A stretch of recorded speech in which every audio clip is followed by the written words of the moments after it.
మీకు ఒక పెద్ద గార్డెన్ ఇచ్చి ప్లాంటింగ్ చేయమంటే ఏ ప్లాంట్స్ ప్లాంటింగ్ చేస్తారో కామెంట్ చేసేయండి. Hi all, welcome back to మీ సిక్కోల్ పిల్ల.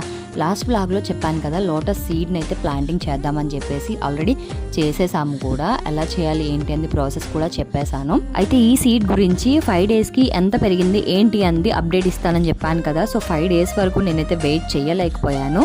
అది కూడా వెయిట్ చేయలేదులేండి, ఎందుకంటే వితిన్ 3 డేస్లో మొలకొచ్చేసింది. అంటే ఇవాళ మనం సీడ్ని వాటర్లో పెడితే రేపు మార్నింగ్ అయితే మాత్రం పైకి తేలిపోయింది. నిజంగా నేను అసలు పెరుగుతుందని అస్సలు ఎక్స్పెక్ట్ చేయలేదు. అండ్ నెక్స్ట్ డే ఈవినింగ్కి అయితే మాత్రం నిజంగా చెప్తున్నాను, చాలా అంటే చాలా హ్యాపీగా ఫీల్ అయ్యాను. అండ్ ఇంకోటి ఏంటి అంటే ఇక్కడ నాకంటే మా హస్బెండే మంచి క్యూరియాసిటీగా ఉన్నారు. అండ్ అయితే ఇది వచ్చేసి 5th డే అనమాట రిజల్ట్. 5th డేకి ఇంకా చాలా ఏపుగా మంచిగా పెరిగింది. మా హస్బెండ్ ఎందుకంటే క్యూరియాసిటీగా ఉన్నారు. మేము ఎప్పుడు ఇలాంటి ప్లాంట్స్ అయితే పెంచలేదు. అసలు ఆయన ఇదైతే 2nd డే వాటర్ పైన ఫ్లోట్ అయ్యేటప్పుడు అస్సలు ఇది పెరగదు, వర్కౌట్ అవ్వదు, తీసి పడేసాయి అని చెప్పారు.